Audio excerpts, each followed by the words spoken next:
Well, hello, my name's Tone Lanzillo, and I'd like to welcome you to the Climate Justice Series. This is part of the worldwide teach-in on climate and justice that is being hosted by Bard College's graduate programs in sustainability. As part of our forum, we were searching for four writers that we thought had a very important message or voice to contribute to the conversation about the climate change or climate crisis. And today I'm very happy to welcome Robert Jensen. Robert is the co-author of a book entitled An Inconvenient Apocalypse, Environmental Collapse, Climate Crisis, and the Fate of Humanity. Thank you, Robert. Thank you. So welcome, Robert. Really great to have you with us today. Well, thank you for the invitation. I was born and raised in North Dakota, did a lot of my schooling in Minnesota. So any chance I can get close to Minnesota, even if it's virtually, I take it. I miss your state up there. So greetings from northern New Mexico, my adopted state, which I love also. I'm up here in the mountains outside of Taos, New Mexico, where I retired after a career at the University of Texas at Austin. And keeping with the sort of biographical, I thought I would introduce the ideas that I'll talk about from this book, An Inconvenient Apocalypse, by talking about my co-author, Wes Jackson, who happens to be a lot smarter than me and a lot more interesting. So I'll focus on Wes. I often describe Wes as the most important environmentalist that most people have never heard of. Wes is 86 years old. He lives in Salina, Kansas. And he has played a major role in two important movements. First, the environmental education movement. He chaired one of the first environmental studies departments in the country in the early 1970s at Cal State Sacramento. He edited a textbook called Man and the Environment. The title you can, sort of date there. It goes back a ways. An important anthology that was used in a lot of early environmental studies programs. And after a few years of that, Wes, being the kind of restless person that he is, decided that traditional university teaching really wasn't going to be his future. And he and his wife at the time moved to Salina, Kansas, where Wes and Dana Jackson had grown up. And they founded something called the Land Institute in Salina, Kansas in 1976. The Land Institute was originally designed as an alternative school. For those of us old enough to remember the late 60s, the 70s, there were lots of radical ideas about how to change the system, and that included a lot of radical ideas about education. And Wes's idea was that students should spend about half their time studying in the traditional way, reading books and talking, and about half the time out in the field, learning with their hands. And that was the origin of the Land Institute. Started with, I think, a half a dozen students one year in 1976. Over time, the Land Institute has become more known as a sustainable research center, sustainable ag research center. And that's Wes's role in another important movement, the shift from industrial to a focus on sustainable agriculture. The specific project Wes undertook is what he calls natural systems agriculture. And that means a shift from annual grain crops, wheat, rice, corn, the grains that form the basis of the human diet. A shift from annual crops, which have to be planted every year, which means plowing, which means soil erosion, soil degradation, to perennial crops. And Wes asked a simple question: why can't we have perennial grain crops, which will reduce the need for plowing? He also asked the question, how do we move from monocultures to crops grown in mixtures, polycultures? And that's natural systems agriculture. The focus so far has been mainly on plant breeding to bring perennial grains to market. And there's a long story behind that. They've had success with a wheat-like grain they call kernza, which is now in commercial production in the US, and perennial rice in China through a project that the Land Institute collaborates with scientists there. Perennial rice in China is also taking off. So that's Wes Jackson. He's a distinctive thinker. He's one of those wild, crazy, creative minds. And we make a great team because I'm not very creative. I'm kind of a plodding boy from North Dakota who's well organized. And so Wes and I are a great team. I was reading Wes Jackson's work long before I ever met him. A friend of mine handed me one of Wes's books in 1988 and said, if we're going to be friends, you need to read this, because he thought Wes's thinking was so important. That book was called New Roots for Agriculture, and it launched that Natural Systems Agriculture project. So I read Wes for about 20 years, and he really helped me form what we would call an ecological worldview. After I was heading toward retirement at the university and Wes was winding down at the Land Institute, I had a chance to meet him, to participate in a conference with him, and we started thinking about collaborating. That led to a book called The Restless and Relentless Mind of Wes Jackson. That's the official title. The working title in my head is Wes Jackson's Greatest Hits, because Wes has an incredible gift for storytelling and for the aphorism, that kind of, phrase or sentence that really sums up an idea very quickly. And I kept a running list of all of Wes's best aphorisms and finally wrote a book that put them together and tried to explain them for a lay audience. And so that was the first project we worked on together. One of those aphorisms I always loved about Wes, which reflects his creative thinking, is he's always said, we need to feature questions that go beyond the available answers. And for anybody who spent any time in a university, you know that that's a radical idea, because most academics, only ask questions they think they can answer, because that's how you get promotion and tenure and grants, is to, ask questions you can answer. But Wes always was looking for that space in which we were beyond what we thought we knew. And that really, I think, underlies An Inconvenient Apocalypse. I always have to remember the subtitle, Environmental Collapse, Climate Crisis, and the Fate of Humanity. So I want to introduce the book real briefly by explaining that was not our working title. The working title that Wes and I used for the book was The Old Future is Gone. And let me explain that. First of all, the phrase, the old future is gone, we stole from a song by a guy named John Gorka, a great singer-songwriter who lives just north of the Twin Cities. He's a fellow Minnesotan for you. And John has been a longtime favorite of mine. And by the old future is gone, we mean the future that Wes and I grew up with is no longer the future we can assume. That future we grew up with, what we were told as kids and young adults, was there's always going to be more. It's a world of endless bounty, right? Expansion, more people, more stuff, more happiness. Everybody's going to be better. Now, we were told we have to solve the problems of inequity in the distribution of wealth and power. We had to make sure the whole world was fed. But if you think back, if you're old enough, I'm 64, that future really was one of an assumption of expansion, right? And the task for human beings was to manage that expansion in a fair and just manner. All right. Well, that future, Wes and I would say, is gone. We are no longer going to be dealing with a future of endless expansion.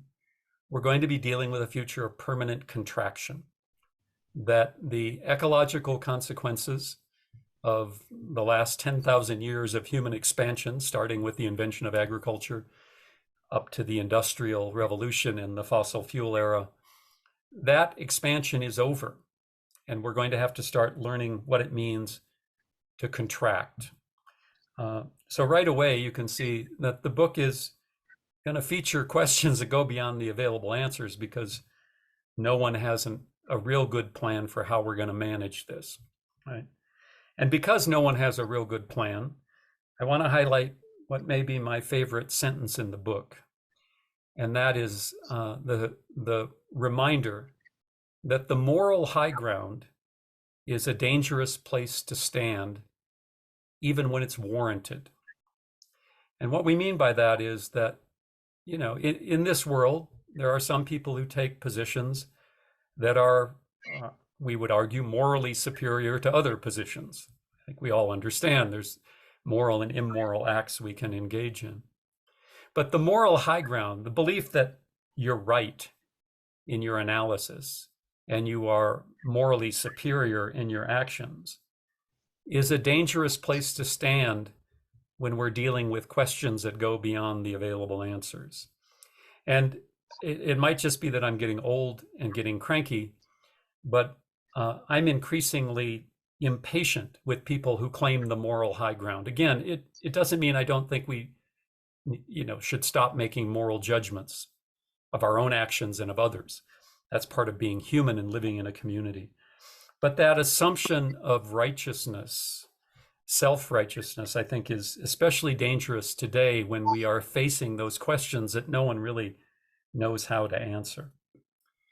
Well, what kind of questions are we talking about?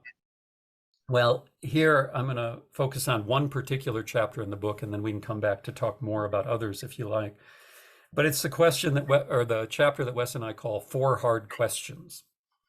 So what are the 4 hard questions? They are size, scale, scope, and speed. I'll go over those again and talk about them in more detail. Size, scale, scope, and speed. 4 hard questions that nobody has good answers to. Let's start with the first one, size, and I'll spend the most time talking about this. It's a simple question. What is the sustainable size of the human population at what level of consumption? Right? In other words, how many human beings can there be on this planet consuming at a particular level that can be sustainable into the indefinite future? All right, that's a hard question. It's a question that a lot of people won't even ask.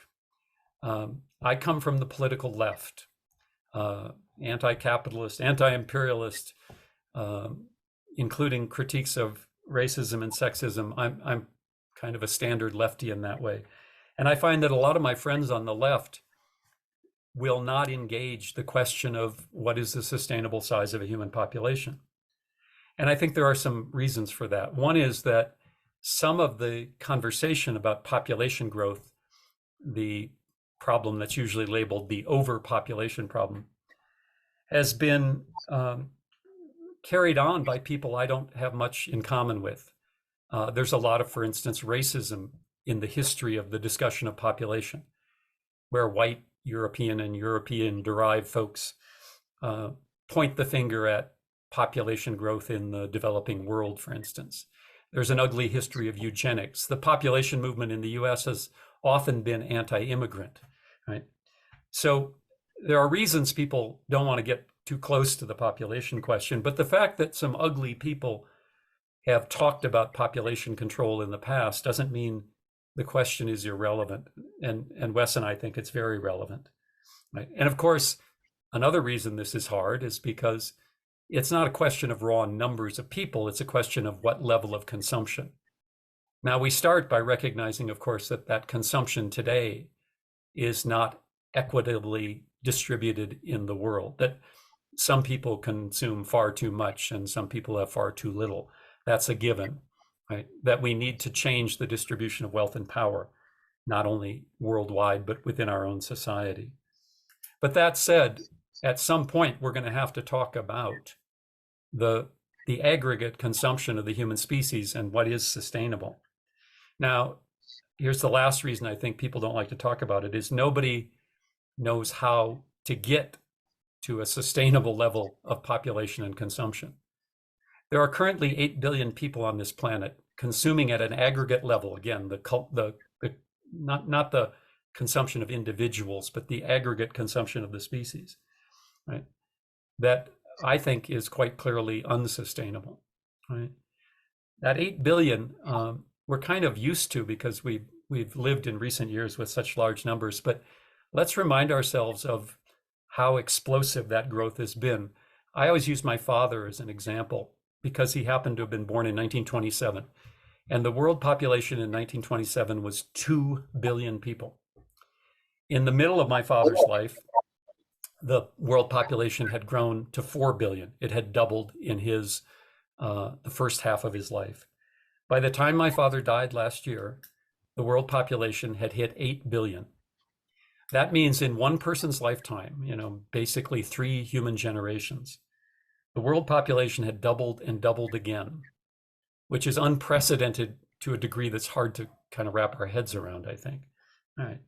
And of course, we know it's not just the number of people, but the explosion of consumption, especially of that energy that comes from the incredibly dense energy, the dense carbon of coal, oil, and gas. All right. So what is the sustainable level of a human population? How many people can the Earth sustain? I have no idea, and nobody else does either. There's no way to make a prediction to run an algorithm and answer that question. But if you read the ecologists, the scientists who I think take a responsible view of this and are willing to look at the data, the number I hear most often from people I trust, just to give you one example, the ecologist William Rees, Canadian academic, R-E-E-S. Bill Rees is the fellow who helped develop the concept of the ecological footprint. Bill has been doing good work for decades on this, and Bill says he thinks 2 billion, that eventually if we reach a level of 2 billion people, we might be able to sustain human societies, right? But it doesn't really matter if it's 2 billion, 3 billion, 4 billion. What's clear is it's not 8 billion, and it's not the current level of aggregate consumption, right? And the reason this question is so hard is because no one has a plan to get from, let's say, just for purposes of discussion, from 8 billion people consuming at the current aggregate level to 4 billion people consuming at a sustainable level. I don't know how to do that. Wes doesn't know how to do that. Nobody on this call knows how to do that. Nobody in the world knows how to do that. It is a question that goes beyond the available answers. But the fact that we don't have a good answer for it doesn't mean it's not relevant to how we start thinking about the human experiment on this planet. So Wes and I sum up the goal there in terms of population and consumption as simply fewer and less. Fewer people consuming less energy, less material resources overall. If you were to reduce our book to a bumper sticker, that would be it, fewer and less. All right? Well, that's the first of the 4 hard questions. Let me just briefly talk about the other 3, and then I'll shut up and we can start a conversation. The second hard question is scale. And by that we mean, what is the appropriate scale of a human community, of human political organizations, right? And here it's important to think about our evolutionary history. Remember that human beings, for about 95% of our evolutionary history as a species, and about 99% of our evolutionary history as a genus, we lived in small foraging economies, band-level societies, usually 25, no more than 50, 100 at the top, right? Typically fairly mobile, all right? In other words, we evolved in human communities that were maybe 25 to 50 people. We now live in human communities, of course, on a very different scale. The United States has 330 million people. I learned today Duluth has about 80 or 90,000 people. Even the small city of Taos, New Mexico, near where I live, has 6,500 people. All of those are much larger scale societies than we evolved in, right? And it's a reasonable question. What is the appropriate scale of a human community? I don't think it takes a lot to look at a nation state of 330 million people like the United States and say it doesn't work very well. Not because this leader or this party or that party is particularly stupid or corrupt. There's lots of stupid and corrupt leaders and parties, of course. But we have to ask, is, for instance, meaningful democracy possible in a nation of 330 million people? Right? These are questions that, again, nobody has specific answers for, but we know that systems at that level are very hard to manage. And so we're going to have to ask not only what size of a human population can the earth sustain, but what scale of human communities can we operate in a way that's consistent with our own values? Third question, scope. This goes back to work Wes has been doing for a long time on the problems of technology and the unintended consequences of high energy, high technology. This is what Wes has long called the problem of technological fundamentalism. The belief that we can solve whatever problems we have through high energy, high technology. And if that high energy, high technology creates new problems, like global warming or ozone hole, everything can be fixed by more high energy, high technology. Right? And Wes asked a simple question for a long time. What's the scope of human competence to manage the technology that we create? Right? Human beings are pretty clever. I'm not that smart myself, but the collective intelligence of the human species is pretty impressive. Right? We can invent all sorts of things, but what history teaches us is we cannot control the consequences of what we're clever enough to invent. And at least to date, we haven't had the wisdom to constrain our cleverness. Right? So what is the scope of human competence to manage these technologies? Well, we're seeing that break down all over the place. And the question is, are we going to take that seriously and start to look for solutions to problems that aren't technological in nature? Or are we going to, continue to double down on the thing that has gotten us in so much trouble? Okay, size, scale, scope, speed. Let me finish off just by talking about speed. And that's a simple question. How fast do human societies have to change if we are going to achieve a sustainable level of human population and consumption in societies of the appropriate scale with a recognition of the limited scope of our competence? How fast do we have to change? Well, here the answer is pretty clear. We have to change a lot faster than we are willing to do so to date. And I think we have to confront the fact that we probably have to change faster than we are capable of. Right? Now, human beings we're a pliable people. We can change quickly. But when we're talking about the kind of change that's necessary here, it's unlikely that such change can happen in the time frame available to us. Right? All right. So you can see why we call these the 4 hard questions. One conclusion might be we are doomed. Go out and get liquored up and party till it's over. But neither Wes nor I are the type to get liquored up and party. I'm from North Dakota. He's from Nebraska. We're actually very boring people. We don't want to party. The question is, what do we do? And sometimes people say, well, you're all doom and gloom and you don't have any solutions. And I say, no, I'm not doom and gloom. I get up every morning, glad to be alive, looking forward to the joy that's possible in my life. I'm not doom and gloom at all. And I don't believe that nothing can be done. I'm talking about the need to recalibrate what we believe to be solutions. And the last section of the book talks a bit about what we might focus on if we no longer think we can continue the existing system in anything like its current form. The book is a little shy on, grand solutions, as I've already pointed out, but there are things that can be done. And in fact, Wes is doing new writing about what he calls living in the downpowering.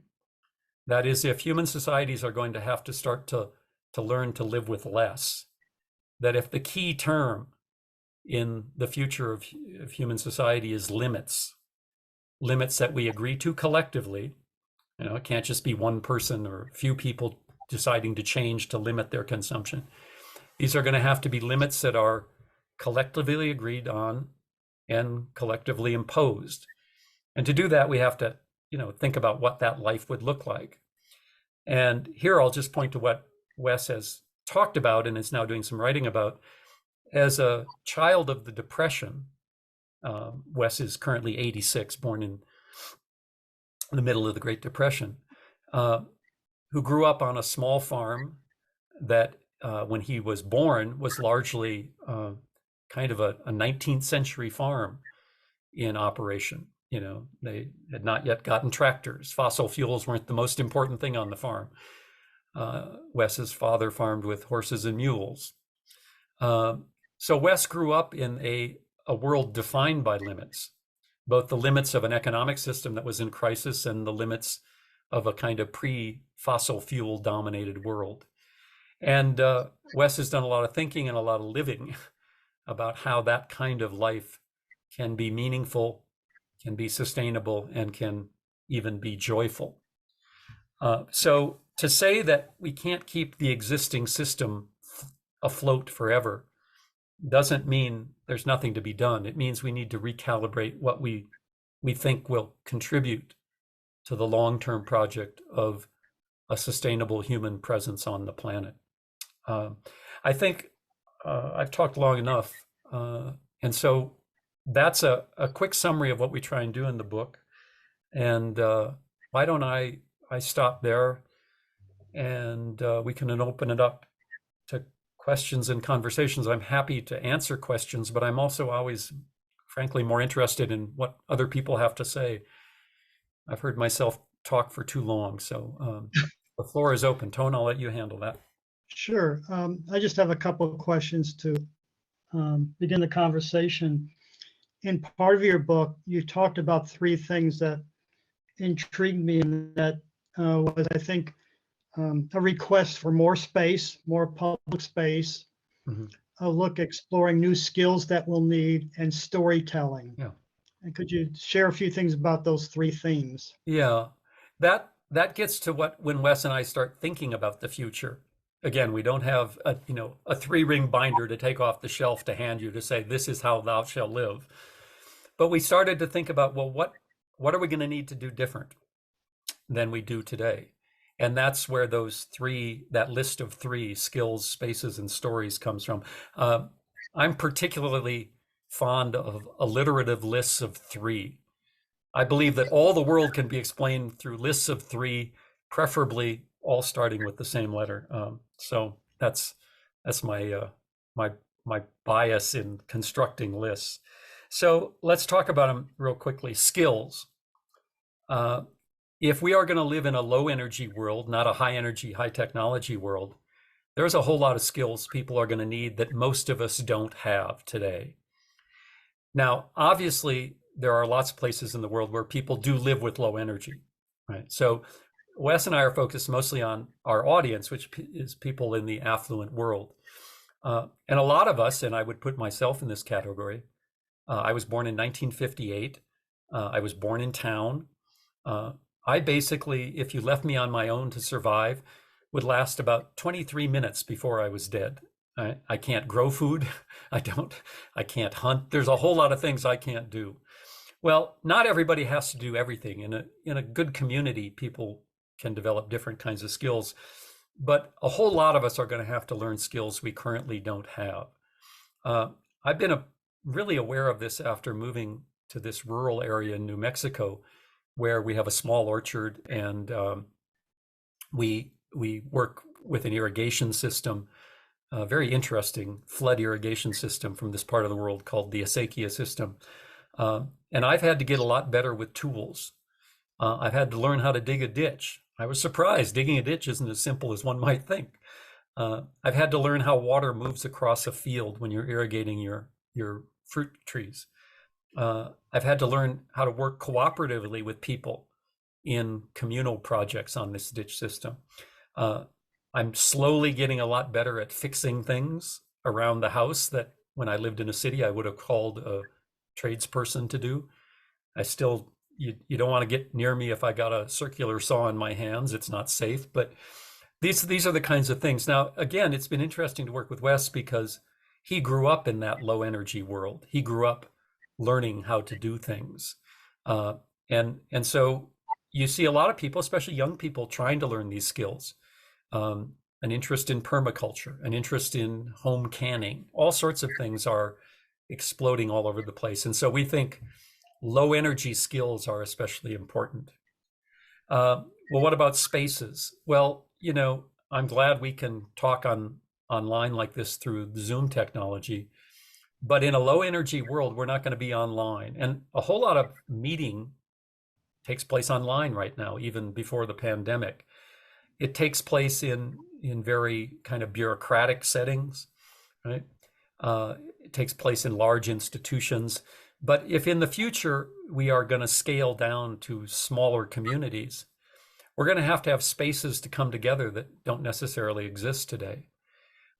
Wes and I point to the most obvious example of successful spaces for bringing people together, and that's churches, mosques, synagogues.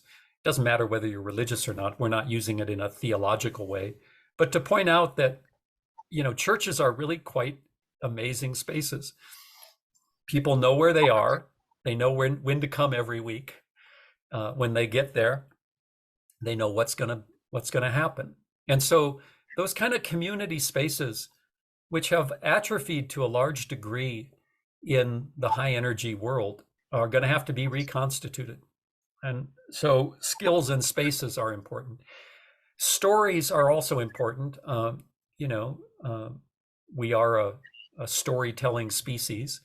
And the way we come to understand ourselves is largely through stories. Yes, we learn things in books and we go to science class and we know a whole lot of things through that more rational, logical component of our cognitive abilities. But we also constitute ourselves through stories. And if you look at the stories that are told in the contemporary United States, who are the heroes? Well, rich people and sports figures and Hollywood actors and actresses. We tell certain stories about what it means to be a successful human being in the world today. And those stories are not going to be worth much in a low energy, down powering world, in a world where we live at a smaller scale. Right? No offense to Brad Pitt, but I think in the human future, nobody should really care much about what Brad Pitt is up to these days. Right? So we have to tell different kinds of stories. And so it's not a blueprint for a new society, but to me, it helps us think about in the here and now, what do we want to work on? Do we want to work on developing skills, teaching skills, learning to use new tools in new ways? Well, some of us might, so that's a good thing to work on. Do we want to start creating those community spaces which have atrophied? Not a bad idea. And for those who are more creative and good storytellers, it's a good thing to do that. I happen to live with a singer-songwriter, and I get to up close watch the amazing process by which people create stories, in her case, through song, and how powerful they can be for people, how people relate to the songs my wife writes. So skills, spaces, and stories. That was a much longer answer than I intended. So I promise the next one will be shorter. Yeah, I'm always interested with people like yourself who write and work around climate change, the climate crisis, because I know it can be very difficult and challenging. Is there anyone or anything that inspires or motivates you through your work and your writings around the climate? Yeah. Well, here, I would point to the people I know personally. I have no problem, endorsing and celebrating the work of famous people, writers I've never met. But I think I get most of my inspiration from the people I know. And I've talked at length now about one of those people, who is Wes. Wes inspires me. And part of the way he inspires me is not just because of what he's accomplished, but because it's impossible for Wes Jackson to stay down for more than about 30 seconds. He's constitutionally designed to be happy. And, I can spiral down a bit quicker and more easily than Wes. So I like being around Wes, because even with all he knows about the crisis, and he's known these things for 50 years. It was back in the late 1960s, he started planning for a down-powering world. Yet I've used this term 2 or 3 times now, and it's an important one. He has a joyful orientation to the world. Another person I'm inspired by is another friend of mine from Kansas, Stan Cox, who also works at the Land Institute. Stan is a plant breeder by training, but he's also a fellow left political activist. And he's written 2 or 3 books that I would highly recommend. One was a book on rationing called Any Way You Slice It. And then he's written 2 books more recently about this need to down power. And you can find Stan's work online. He's inspiring. If you met him, he's the most modest, quiet, humble person. In other words, he's exactly the opposite of me. He's a brilliant scientist. He's one of the world's leading expert on wheat and sorghum.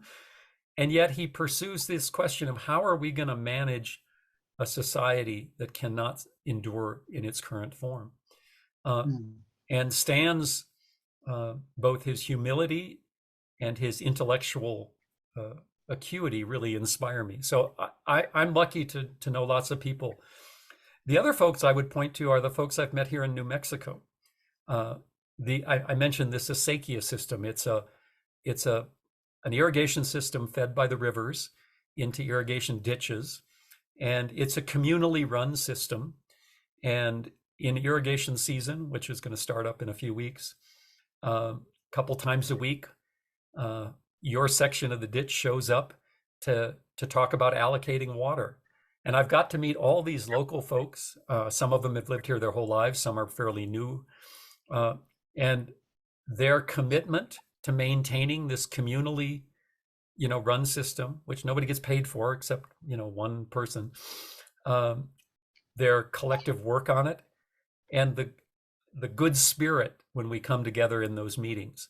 Water is precious, and it's easy to imagine people getting together and fighting, but we don't. We get together and we laugh and we joke, and we realize that we're not going to get water every time, that there's a priority list. And, and Juan down the road has cattle and he gets water before I do, but it's a great, I guess I'm using the word inspiring in somewhat different ways, but that's what keeps me going. Gotcha. Thank you. Yeah, there were so many things I highlighted in your book, and there was one sentence in particular that I find myself going back to almost on a weekly basis. And the quote is, anything that blocks us from looking honestly at reality, no matter how harsh the reality, must be rejected. Yeah.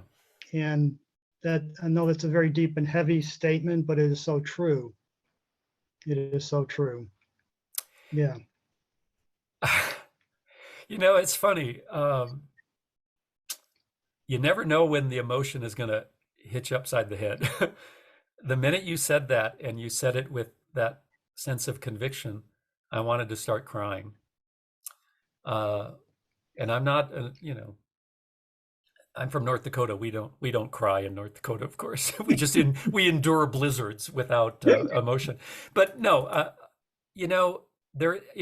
think it is heavy, because it's not only so easy to avoid those harsh realities, right? Because there's distractions all around us. There are perfectly human reasons to want to avoid them because they weigh on us, right? But, I think it is important to develop that capacity. Let me give you the example I think is probably most forward in my mind right now. And it's the current mania among environmentalists for electric vehicles. Okay. Now, right. I got nothing against electric vehicles. Don't get me wrong. Would I like to see electric vehicles replace engines that run on petroleum? Absolutely. But there's a kind of denial in the electric vehicle movement of what really has to happen. What has to happen is that not just that we replace gas burning engines with electric vehicles. What has to happen is there are a lot fewer cars in the world and we drive a lot less, right? That this goes back to that notion of limits. The solution to the transportation problem in a car-dependent culture like the United States is not electric vehicles. The solution is limits on how much we move, right? Now, improved public transportation would be a great benefit, not only to the environmental degradation that cars create, but also just to our lives. I mean, I've lived in places with subway systems, and subway systems are a lot better than cars. for individuals and for the society and for the ecosystems. But the fact is, in a very short amount of time, human beings, at least in the most affluent parts of the world, have gotten very used to being able to travel pretty much anytime we want to, as long as we can afford to, right? That's not only cars, that's air travel as well. Most, you and I, Tone, are old enough to remember when air travel was unusual, and now it's routine for anybody with the income to buy a ticket. All that's going to change, right? And that's a kind of harsh reality. It's a lot easier to think, well, if we just flipped over to electric vehicles, we could continue our current way of living without interruption. But that's not possible. Electric vehicles have environmental consequences from the mining, the processing. There are social consequences to the people who end up being exploited in that mining and processing. And so, that's one of those hard truths we have to tell. You can't get in the car every time you want to. The future of human activity is going to be staying put more than it is going to be mobile, as we've become used to. And that's not just, rich people can't fly to Europe whenever they want to. That also means that if you have family who live on the other side of the country, you might not get to visit. It's going to be funerals you miss. It's going to be weddings you don't get to go to because people you love are too far away. It's easy to point to the worst abuses, like Elon Musk, okay? Let's take Elon Musk. I pause for people to chuckle, right? It's easy to point to Elon Musk and say, the Elon Musks of the world, the billionaires, can't continue. But if we're going to live in a sustainable relationship to the larger living world, it's going to mean changes not just for the billionaires and the millionaires. It's going to mean changes for everybody, including, somebody like me who's, standard middle-class professional. A lot of what I took for granted most of my life is not going to be available anymore. And that's a hard thing to think about. Right. I really want to thank you for sharing some time with us. It looks like we're going to look for opportunities to share this talk and conversation, as I mentioned earlier, with different individuals in environmental climate groups, not only in Duluth, but other parts of the country. Yeah. And I look forward to staying in touch. Great. Let me, if I may, end with a discussion of that work Wes and I have been doing. So I've been holding up books. This is the first one.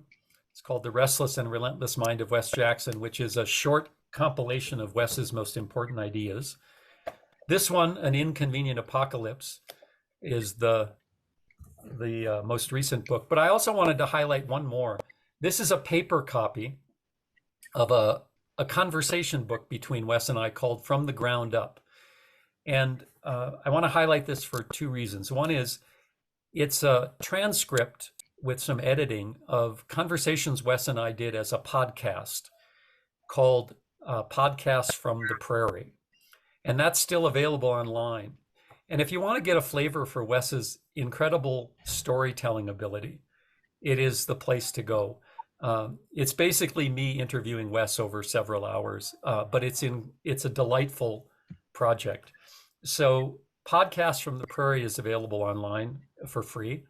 And then this book, From the Ground Up, is also available online for free through a project that a friend of ours named Bill Vitek has started called the New Perennials Project. So if you just go online and search for New Perennials Project, it's housed at Middlebury College, and there'll be a link to books. And if you go there, you'll find a free copy of this book online. And the reason I wanted to highlight that to end is because, this is heavy stuff. And I said Wes has a particularly joyful way of engaging. And that really comes through in the stories he tells, the reflections he offers in this podcast and the book version of it.